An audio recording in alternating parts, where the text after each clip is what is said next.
بسم اللہ الرحمن الرحیم اللہم صلی علی محمد وعلی آل محمد کما صلیت علی ابراہیم وعلی آل ابراہیم انک حمید مجید اللہم بارک علی محمد وعلی آل محمد کما بارکت علی ابراہیم وعلی آل ابراہیم انک حمید مجید عن عبد الرحمن بن سمرة رضی اللہ تعالی عنہ قال قال رسول اللہ صلی اللہ علیہ وسلم یا عبد الرحمن ابن سمرة لا تسأل الامارة فإنك إن أوتيتها عن مسألة وكلت إليها وإن أوتيتها عن غير مسألة أعنت عليها وإذا حلفت على يمين فرأيت غيرها خيرا منها فكفر عن يمينك وات الذي هو خير وفي رواية فات الذي هو خير وكفر عن يمينك متفق عليه۔ کبھی بھی انسان کو غیر اللہ کی قسم نہیں کھانی چاہیے۔ زندگی میں یہ عادت بنا لیں، قسم یا تو اللہ کی ذات کی قسم ہے یا اللہ کی صفات کی قسم، باقی کسی کی قسم کھانا جائز نہیں ہے۔ ترمذی شریف کی ایک حدیث ہے، پہلے میں اس کا ترجمہ کر دوں۔ حضرت عبداللہ ابن عمر رضی اللہ تعالیٰ عنہما ارشاد فرماتے ہیں سمعت رسول اللہ صلی اللہ علیہ وسلم یقول، میں نے آپ علیہ السلام کو فرماتے ہوئے سنا، من حلف بغیر اللہ فقد اشرک، جس نے بھی غیر اللہ کی قسم کھائی بے شک اس نے شرک کیا۔ غیر اللہ کی قسم کھانے والا بندہ مشرک بن جاتا۔ اور لوگ جو ہیں وہ کہتے ہیں میں سچا ہوں مجھے میرے بیٹے کی قسم، میں سچا ہوں مجھے میرے باپ کی قسم، میں سچا ہوں مجھے میرے دوست کی قسم، میں سچا ہوں مجھے فلاں کی قسم۔ یہ باتیں شرکیہ باتیں ہیں، ان باتوں سے بچنا از حد ضروری ہے۔ پرواہ نہیں کرتے لوگ، جو بھی زبان پہ آتا ہے اس کو بول دیتے ہیں، اصل سیکھتے نہیں ہیں، سیکھنے کا مزاج نہیں ہے۔ پہلے تو مزاج بنانا چاہیے نا سیکھنے کا، پھر بات سمجھ آتی ہے، پھر مسئلہ جا کے سمجھ آتا ہے۔ آپ حضرات جو یہ صبح کا وقت بیٹھتے ہیں، کبھی اس بارے میں آپ نے سوچا بھی ہے کہ یہ جو 10 منٹ کا 15 منٹ کا 20 منٹ کا درس ہوتا ہے اور کوئی ایک مسئلہ بھی آپ حضرات سن لیتے ہیں، اس کے بارے میں یہ بھی آپ نے کبھی خیال کیا ہے کہ یہ صرف تقریر ہو رہی ہے یا یہ وقت بیٹھنا بھی عبادت ہے؟ اور لوگ جو ہیں اس مجلس کی قدر نہیں کرتے، لوگ اپنے آرام کو، یا آج کل موبائل کی مصیبت ہے اور کہتے ہیں موبائل سے ساری معلومات ہمیں حاصل ہے۔ آپ حضرات دین سیکھیں، رسمیں نہ سیکھیں۔ دین کیا ہے، رسم کیا ہے، دین کیا ہے، پیارے نبی کا طریقہ کیا ہے، اس کی ضرورت ہے۔ تو اس دین کا ایک حکم کیا ہے کہ غیر اللہ کی قسم نہیں کھانی، قطعاً نہیں کھانی، کتنا بھی پیارا کیوں نہ ہو۔ اور عجیب و غریب سننے میں آیا ہے کہ بعض کوئی گانے والے لوگ ہیں اور وہ کہتے ہیں محبوبہ کو ایمان بھی تو انا للہ ہے، یہ کیا اوٹ پٹانگ ہے، اور پھر قسمیں ہیں، اور جھوٹی قسم کا وبال کتنا زیادہ ہے۔ اللہ تعالیٰ معاف فرمائے، یہ اجاڑ کے رکھ دیتی ہے۔ کون سی قسم؟ جھوٹی قسم، گھر ویران کر کے رکھ دیتی ہے اور بے برکتی ہوتی ہے۔ کیوں؟ اس لیے کہ اللہ کا نام بڑا عظیم نام ہے، اللہ کی ذات یا اللہ کی صفات، اس کے علاوہ اور کسی کی قسم نہیں کھانی۔ یہ ترمذی شریف کی حدیث میں نے بیان کی۔ اچھا، ایک چیز جو حدیث میں نے پڑھی بخاری مسلم کی، اس میں ہم سب کے لیے ایک درس ہے، ایک سبق ہے۔ حضرت عبد الرحمن بن سمرہ رضی اللہ تعالیٰ عنہ، کوئی عہدہ انسان خود نہ مانگے، یہ اللہ کے نبی کی تعلیم ہے صلی اللہ۔ عہدے مانگنے والے، مناصب مانگنے والوں کو آپ علیہ السلام نے اچھا نہیں سمجھا کہ میں بڑا بن کے رہوں، اس کو آپ علیہ السلام نے پسند نہیں کیا۔ حضرت عبد الرحمن ابن سمرہ فرماتے ہیں رضی اللہ تعالیٰ عنہ، بعض لوگ تو آج کل اللہ تعالیٰ معاف فرمائے، ہماری مسجد میں تو ابھی بچت ہے، ورنہ تو جگہ متعین ہوتی ہے، یہاں خان صاحب، یہاں چودھری صاحب، میری جگہ پہ تو کیوں بیٹھ گیا، ایک طرف ہو جا۔ واہ واہ سبحان اللہ، آپ آئے 10 منٹ بعد میں ہیں اور کہتے ہیں ایک طرف ہو جا۔ یہ مسجد کس کی ہے؟ وَأَنَّ الْمَسَاجِدَ لِلَّهِ، مسجدیں اللہ کی ہیں، کیوں ہٹاتے ہو؟ ام المومنین حضرت عائشہ صدیقہ رضی اللہ تعالی عنہا نے کیا فرمایا کہ ہم نے جو مینا جانا ہے، مینا حج کے موقع پر 8 کو احرام باندھ کر کدھر جاتے ہیں؟ مینا جاتے ہیں، تو مینا میں آپ علیہ السلام کے لیے ہم ایک خیمہ لگا دیں آپ کے جانے سے بھی پہلے۔ تو آپ علیہ السلام نے فرمایا نا، جب ہم جائیں گے جو جگہ ہمیں ملے گی اسی جگہ پہ ہم اپنا خیمہ لگا رہے، پہلے سے نہ۔ یہ کون کہہ رہے ہیں؟ ان کی شان جیسا کوئی ہے؟ آپ بتائیں صلی اللہ علیہ وآلہ وسلم۔ اور ابو داؤد کی حدیث پڑھ رہا ہوں، فرمایا منا مناخ کل من اتا، او کما قال صلی اللہ علیہ وآلہ وسلم، جو پہلے پہنچ گیا، جس جگہ پہ پہنچ گیا وہی اس کے اونٹ بٹھانے کی وہ جگہ ہے۔ یہ ہر ایک کا حق ہے، مسجد بھی ہر ایک کا حق ہے۔ جو پہلی صف میں پہنچا ہے پہنچا ہے، نہیں جگہ ملتی تو دوسری صف۔ آپ آئے ہیں، رش ہے، آپ آگے گھسنے کی بجائے جہاں جگہ مل رہی ہے وہیں بیٹھ جائیں۔ یہ چھلانگے لگا کے یہ لوگوں کی گردنوں کے اوپر سے آگے چلے گئے تو جمعہ کے ثواب کو پھر آپ ڈھونڈتے رہیں گے۔ پہلے آنے کی کوشش کریں اور اللہ تعالی ہمیں معاف فرمائے۔ اللہ کو یہ کام بڑا نہ پسند کہ لوگوں کی گردنوں سے چھلانگے لگا کر آدمی آگے پہنچ جائے۔ حدیث پاک ہے، ترمذی شریف کی حدیث ہے، جو بندہ گردنیں پھلانگے گا اللہ تعالیٰ بھی قیامت کے دن پھر اس کو پل بنا دے گا، پل، لوگ اس کے اوپر سے گزر کے جائیں۔ میرا بھائی یہ اللہ کا گھر ہے، ہم سب اس میں عاجز ہیں۔ جگہ اندر مل جائے تب ٹھیک ہے، برآمدے میں مل جائے تب ٹھیک ہے، بس اس کا کرم ہے کیا کہ ہم دیر سے بھی چاہے پہنچے، حالانکہ ہمیں جلد پہنچنا چاہیے۔ میں آپ کو عجیب بات بتاتا ہوں، سیدنا عبداللہ ابن مسعود رضی اللہ تعالی ایک دن آئے تو 3 بندے پہلے آتے تھے، آپ کی عادت شریفہ تھی، مسجد میں سب سے پہلے آنے والوں میں تھے، لیکن ایک مرتبہ آئے تو 3 بندے پہلے آئے ہوئے تھے۔ تو آپ نے فرمایا اوہو آج مجھے دیر ہو گئی، میں سبقت نہ کر سکا۔ اچھا فرمایا پھر بھی کوئی بات نہیں، چلو 3 کے بعد چوتھا میں بن گیا، چلو یہ بھی اللہ کا شکر ہے۔ تو میں تو اپنے اور آپ کے بارے میں یہ کہوں کیا کہ یہ بھی اللہ کا شکر ہے کہ نماز کا وقت ہو اور اللہ اپنے گھر میں آنے کی توفیق عطا فرمائے، یہ بھی اللہ کا بہت بڑا کرم ہے۔ گھر اس کا ہے نا، ہے جی اس کا گھر ہے نا۔ آپ ہر بندے کو بیٹھک میں بٹھائیں گے، آپ کہیں گے چلو بھی السلام علیکم السلام، ٹھیک ہے ہو گیا۔ ہر بندے کو کون بیٹھک میں بٹھاتا ہے؟ تو جب میں اور آپ ہر بندے کو بٹھانے کے لیے راضی نہیں ہیں تو اللہ کی غیرت کتنی زیادہ، وہ جس کو چاہے اپنے گھر میں آنے کی توفیق عطا فرمائے۔ تو میں عرض کر رہا ہوں مناسب یہ مسجد میں بھی یہ چکر بازی، مسجد میں بھی یہ کہ میں پہلے اور میں میری جگہ اور میں فلاں جگہ، نہ یہ کام نہیں۔ تو حدیث پاک میں کیا آیا؟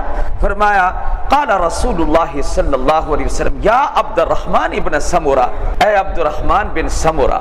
ایک ہیں حضرت جابر بن سمرہ رضی اللہ، وہ اور صحابی ہیں، یہ اور صحابی ہیں۔ فرمایا لا تسأل الامارۃ، کبھی بھی حکومت کا عہدہ طلب نہ کر، حکومتی عہدے نہ مانگنا کبھی بھی۔ فرمایا فإنك إن أوتيتها عن مسألة وكلت إليها، اگر تو نے زبان سے مانگا اور وہ تجھے مل گیا اللہ کی طرف سے تیری مدد نہیں ہوگی، تو سپرد کر دیا جائے گا عہدے کے، پھر آزمائشیں ہوں گی۔ فرمایا ایک بات ہے وَإِنْ أُوتِيتَهَا عَنْ غَيْرِ مَسْأَلَةٍ أُعِنْتَ عَلَيْهَا، اگر تو نے مانگا نا اور لوگوں نے تجھے کہا کہ نہیں آپ ہمارے حاکم بن جائیں، آپ ہمارے گورنر بن جائیں، آپ ہمارے امیر بن جائیں، اگر مانگے بغیر آپ کو بنا دیا جائے أُعِنْتَ عَلَيْهَا، پھر اللہ کی طرف سے تمہاری مدد کر دی جائے گی۔ آپ بتائیے صدیق اکبر نے عہدہ مانگا تھا؟ نہیں مانگا تھا، بالکل نہیں مانگا تھا۔ سقیفہ بنو ساعدہ میں انصار موجود تھے اور اس میں بحث ہو رہی تھی۔ حضرت عمر رضی اللہ تعالیٰ عنہ حضرت ابو بکر کو لے کر وہاں گئے رضی اللہ تعالیٰ عنہ،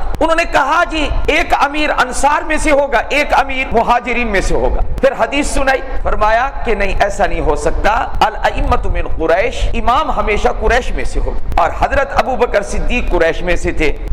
فرمایا کہ حضرت عمر نے کہا میرا تو یہی مشورہ ہے، ایک امیر ہوگا اور وہ ابو بکر ہوں گے رضی اللہ تعالی عنہ۔ اور فرمایا ابو بکر آپ ہاتھ دراز کریں، انہوں نے ہاتھ دراز کیا۔ سب سے پہلے ہاتھ پر بیعت کرنے والے حضرت عمر تھے، اور حضرت ابو بکر صدیق نے خطبہ دیا، فرمایا کہ اے لوگو یہ عہدہ میں نے مانگا نہیں تھا۔ یہ لوگ بڑے صاف دل کے تھے، یہ لوگ بڑے عجیب تھے، جیسے سورج چمکتا ہوا ہمیں نظر آتا ہے، ان کے دل ایسے چمکتے تھے۔ سورج کی کیا مجال ہے ان کے دلوں کی روشنی کے سامنے؟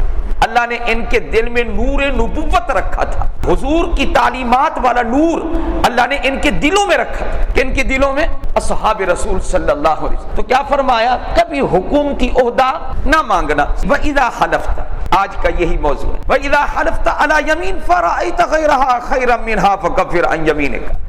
ایک مسئلہ بڑا پیارا، اگر قسم کھا بیٹھو یہ کام میں نہیں کروں گا، اللہ کی قسم کھائی ہے، صحیح کھائی ہے، یہ کام میں نہیں کروں گا، مثلا میں فلاں بندے کی مدد نہیں کروں گا کیونکہ اس نے میرے خلاف فلاں بندے کو یہ بات کہی، حالانکہ وہ غریب تھا اور غلطی سے وہ آپ کے خلاف بات کر گیا، اور پھر اس کو حاجت ہے، آپ اس کی ہمیشہ مدد بھی کرتے ہیں، ادھر آپ کو غصہ آیا اور آپ نے قسم کھا لی، اس کی امداد بند کر دی۔ اس کے بارے میں اللہ کے نبی نے کیا فرمایا صلی اللہ علیہ وآلہ وسلم؟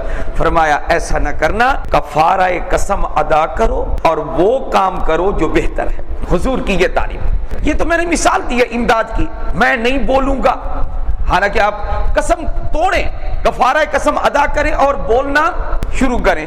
اس کی آپ کو مثالیں سمجھ آنی چاہیے۔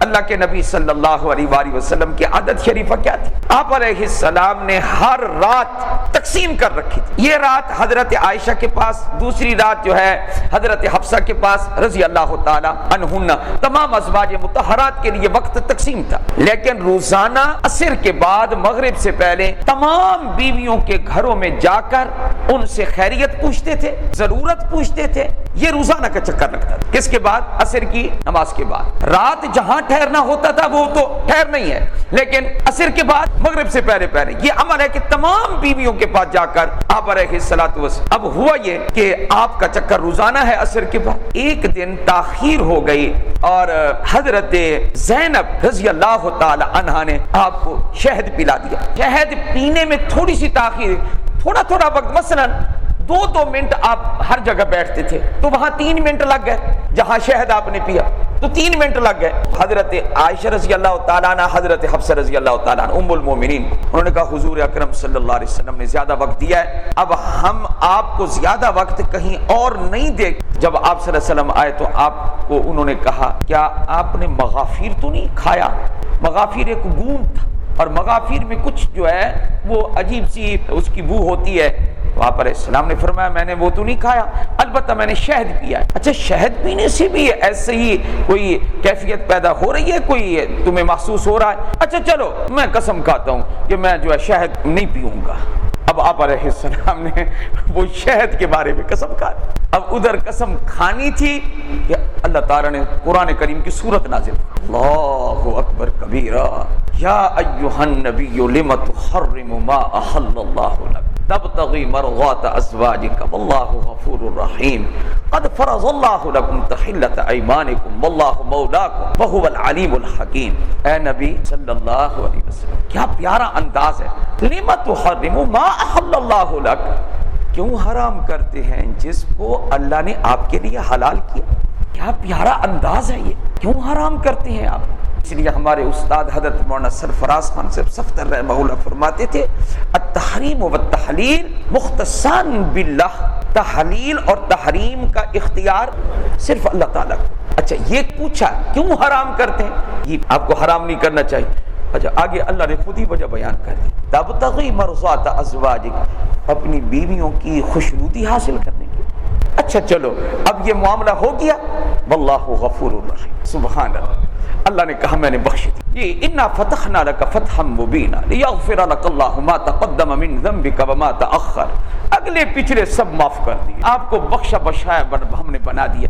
کبھی اللہ نے منع کرنا ہوتا نا یہ کام نہ کریں، عفا اللہ عنک، غزوہ تبوک میں جا رہے تھے تو کچھ منافقین آئے تھے، یہ ہمارا عذر ہے اجازت دیں، حضور نے فرمایا جاؤ، تو اللہ تعالیٰ نے فرمایا عفا اللہ عنک لما اذنت لهم، اللہ نے آپ کو معاف کر دیا ہے لیکن آپ نے اجازت کیوں دی ہے؟ آپ نے اجازت کیوں دی ہے؟ نہ دیتے نا پھر دیکھتے کہ کھرے جاتے اور یہ کھوٹے پھر بھی نہ جاتے۔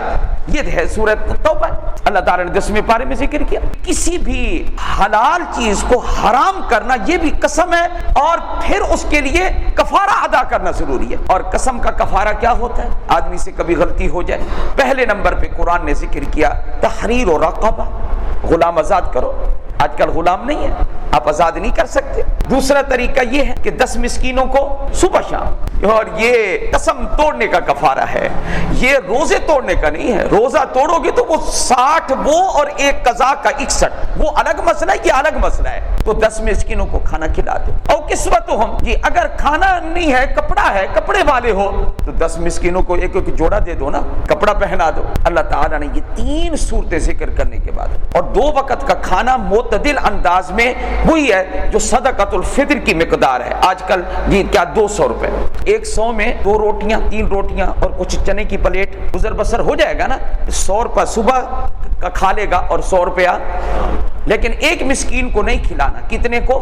10 کو کھلانا ہے. اس لیے ہم احتیاطاً آج کل یہی بتاتے ہیں کہ 300 روپے، کیونکہ گندم کا ریٹ بڑھ بھی جاتا ہے تو 300 روپے کے اعتبار سے آپ 10 کو دیں تو کتنا بن جائے گا؟ 3000 روپے کا. صبح شام ڈبل نہیں کرنا اس کو. صبح شام کے لیے صدقۃ الفطر کی مقدار کافی. اس میں 2 وقت کا یعنی گزر بسر والا کھانا کھایا جا سکتا ہے. اور اگر نہیں تو اگر کپڑے والے بندے ہو تو پھر 10 مسکینوں کو ایک ایک جوڑا دے دو. اور اللہ تعالیٰ نے پھر یہ 3 صورتیں بیان کرنے کے بعد فرمایا فَمَن لَّمْ يَجِدْ، اگر ان میں سے کسی کی طاقت اور ادھر قسم بھی توڑ بیٹھے ہو فَصِيَامُ 3 أَيَّامٍ، 3 دن کے روزے رکھ لو. یہ 4تھی صورت اللہ نے بیان. یہ قرآن کریم کی آیت کا ترجمہ میں نے. اور پھر اسی آیت میں اللہ کا کتنا پیارا حکم ہے، فرمایا وَاحْفَظُوا أَيْمَانَكُمْ إِذَا حَلَفْتُمْ، جب قسم کھا بیٹھو تو کوشش کرو کہ اپنی قسموں کی حفاظت کرو. خام خواہ اللہ کا نام لے کر قسم کھا اور توڑ دو، اللہ کے نام کی بے عزتی نہ کرو، عزت کرو. آپ حضرات کو پتہ ہے کہ اللہ کا نام بڑا اونچا نام. قسم کھا کر خام خواہ اللہ کے نام کو جی یہ کرنا یہ ٹھیک نہیں. ہم سب پر فرض اور واجب ہے اللہ کے نام کی عزت کرنا. اللہ مجھے آپ کو عمل کی توفیق عطا فرمائے.